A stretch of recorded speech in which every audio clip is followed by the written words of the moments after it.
outra via sacra do Sérgio, que era para responsabilizar as pessoas envolvidas, conseguir uma indenização por parte do Estado de São Paulo, né, por conta do que aconteceu.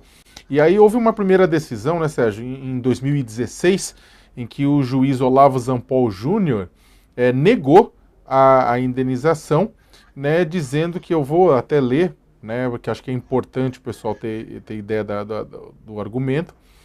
Aspas do juiz: a imprensa, quando faz coberturas jornalísticas de situações de risco, sabe que deve tomar precauções justamente para evitar ser de alguma forma atingida.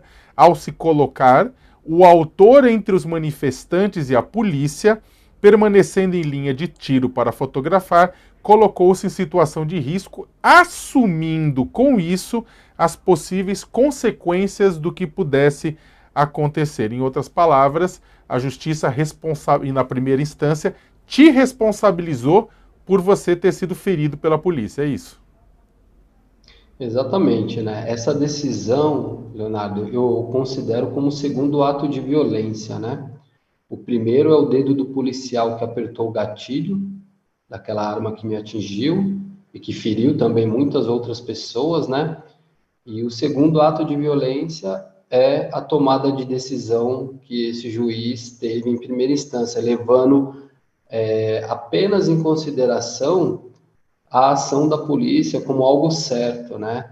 E tentando induzir a responsabilidade ao meu trabalho, né? Como se eu, de fato, no momento em que estavam ali acontecendo o ataque da polícia aos manifestantes, eu tivesse entrado na frente de uma arma para tentar capturar algum tipo de imagem nesse sentido, né? O que de fato e isso é uma grande mentira, né? Porque quando as primeiras bombas caíram, a primeira coisa que eu fiz foi pensar na minha segurança.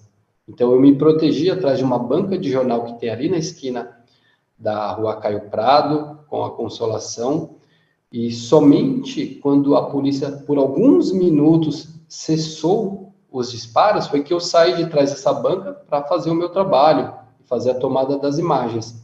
E aí, nesse momento, é que a polícia, mais uma vez, sem nenhum motivo, sem nenhuma explicação, sem nenhuma situação de que aqueles manifestantes ofereciam algum tipo de perigo ou alguma resistência violenta, a polícia retoma esses tiros e uma dessas balas me atinge, né? Então, é quase como atestar de que essa ação da polícia militar, naquele momento, estivesse correta, né? E isso vai de encontro, inclusive, até com as próprias recomendações técnicas de controle de distúrbio por parte da própria polícia militar, né? Sendo que, naquele momento, não havia um descontrole dos manifestantes, né? Eles estavam ali na rua, exercendo o seu direito à livre manifestação, e a maior resistência que se oferecia ali eram os corpos presentes naquela rua, né? Então, nada justifica a quantidade de armamento que a polícia utilizou e, inclusive, da forma que se utilizou, né? Até Então, é um aproveitando, acho que absurdo. o gancho deixado pelo Sérgio, né, para até o pessoal que começou a acompanhar a entrevista agora, a gente está entrevistando o Sérgio Silva, fotógrafo, que cobria as manifestações de junho de 2013, quando foi atingido, né, no olho na manifestação de 13 de junho de 2013, que foi a manifestação mais violenta, né, que houve truculência da polícia militar na resposta aos manifestantes, e acabou deixando feridos, né, em São Paulo e outros lugares do Brasil, mas em São Paulo, o caso do Sérgio foi um dos principais feridos, ele acabou perdendo a visão do olho esquerdo. Até também o pessoal entender a importância, a violência policial do dia 13 de junho acabou servindo como estopim, né, como fomentando a ida de dezenas de milhares de pessoas, centenas de milhares de pessoas às ruas no 17 de junho, na segunda-feira, exatamente para protestar não apenas pela redução no preço da tarifa, mas naquele momento também contra a violência policial. Sérgio, depois teve uma decisão de segunda instância que mudou um pouco o entendimento da primeira, mas também não garantiu para ti a indenização, é isso, né?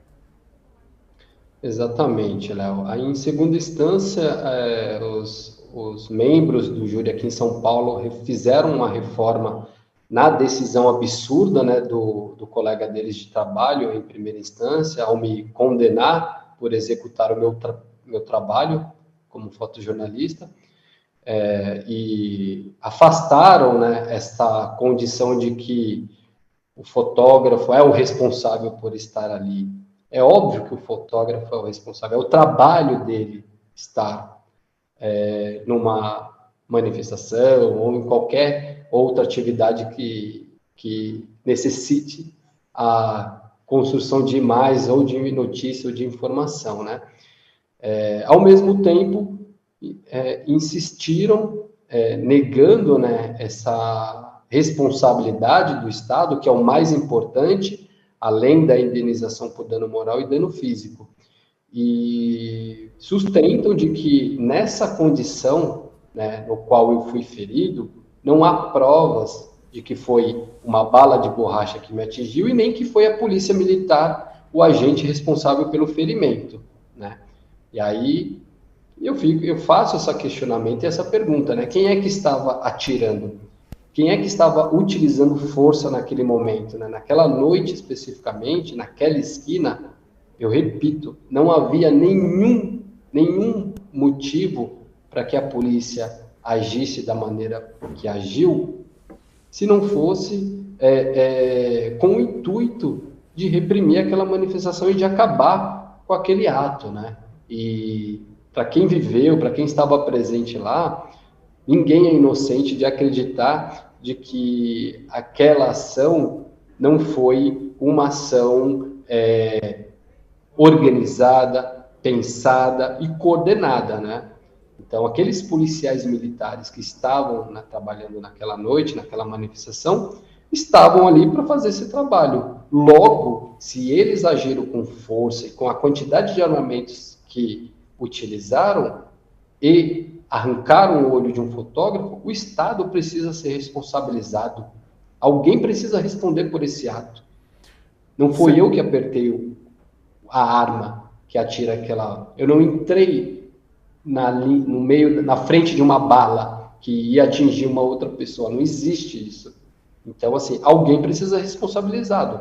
E o Tribunal de Justiça de São Paulo precisa fazer o papel dele e responsabilizar o Estado, porque se fosse o contrário, no caso, eu, como um manifestante, qualquer posição que eu tivesse política naquele ato, e ferisse um policial ou cometesse algum tipo de delito, eu teria sido identificado e punido. E por que que o Estado, quando erra e quando fere as pessoas, por que que ele não pode ser responsabilizado?